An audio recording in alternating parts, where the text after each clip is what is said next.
Voici comment on découvre Beauregard si on monte le chemin dans la forêt au-dessus de Nuuk. Ensuite, il faut couper à travers la forêt pour rejoindre le château. Voici ce qu'on trouve en arrivant, plutôt ce qu'on trouvait en 2004, quand le château n'était pas encore débroussaillé. Et le voici en 2009, débroussaillé par l'équipe d'archéologues. Au-dessous de ce rocher, il y a un fossé. Nous voyons là un pan de mur de l'enceinte. Maintenant, nous sommes passés devant le fossé et nous voyons le pan de mur de près.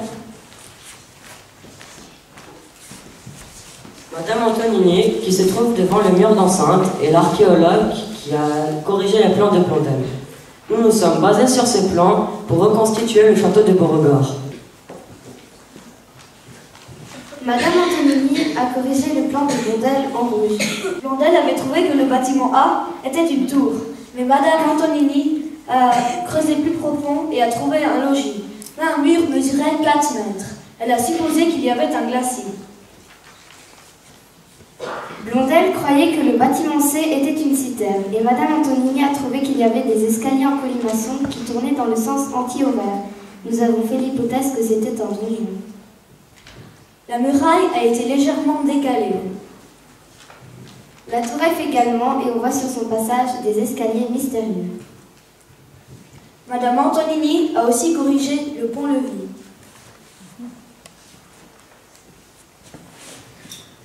Chacun d'entre nous a choisi un objet du château et l'a reconstitué avec un logiciel 3D. Nous revoilà de l'autre côté où partait le pont-levis.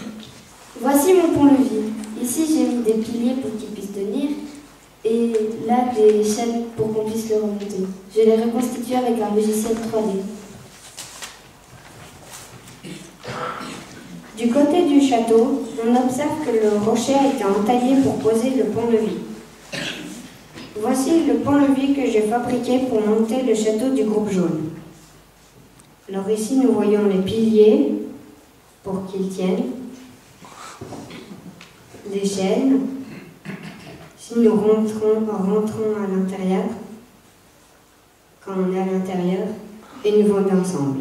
Alors voilà mon pont-levis. J'ai mis les 2 piliers. J'ai importé un chevalier pour se rendre compte des proportions. J'ai essayé de mettre une texture assez moyenâgeuse. Et mon pont-levis se lève que depuis le milieu. Et là, on est en train de rentrer dans le château. Et vivre ensemble. Alors ici, nous voyons un mur recouvert d'une bâche, d'où arrivait le pont-levis. En bas à gauche, nous voyons le rocher entaillé. Et voici mon montage.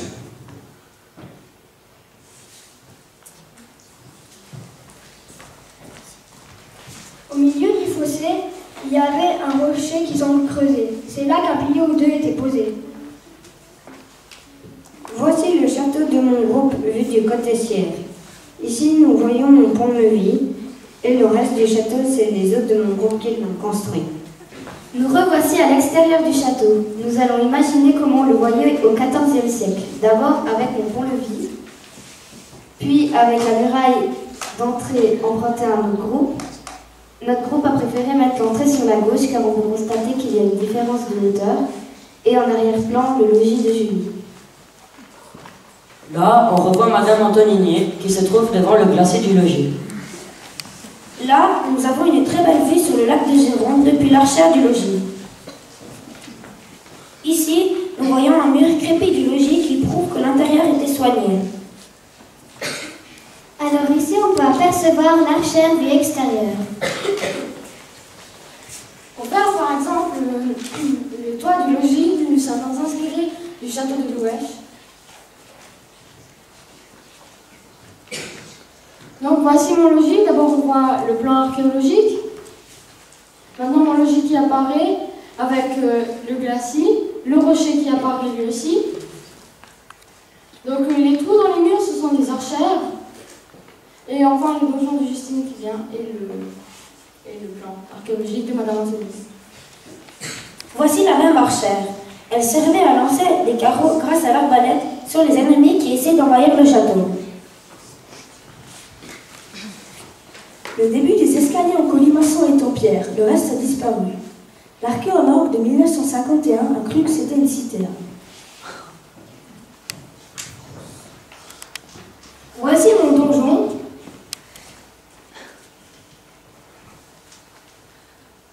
Avec les escaliers en colimaçon qui normalement tournent dans l'autre sens. Voici le mien. Comme je vous ai expliqué avant, le début des escaliers, j'ai mis en pierre.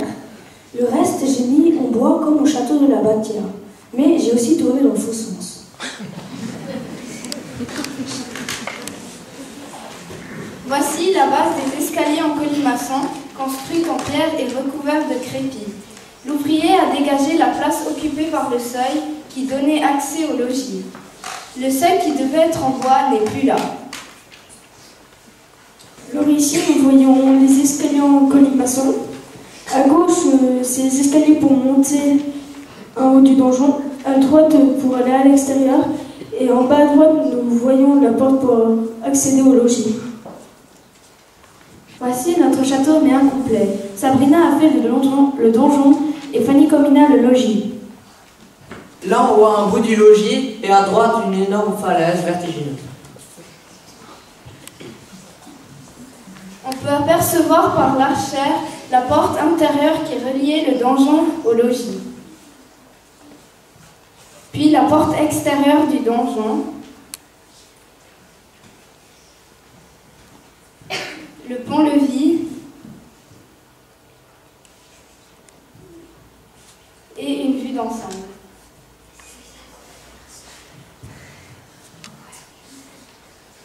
Voici un bout du logis et le mur qui devait supporter le pont-levis couvert d'une bâche.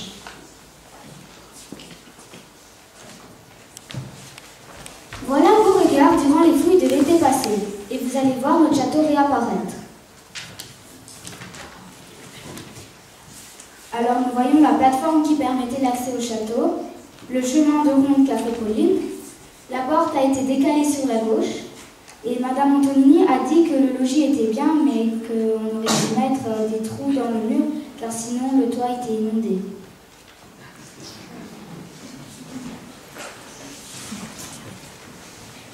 Voici les restes de la muraille du côté ouest, et juste au bout de ce petit talus, il y a un surplomb impressionnant. On l'aperçoit depuis le Rhône que le pont rouge avait traversé avant d'attaquer Beauregard. Et le voici depuis le haut avec vue sur Gironde.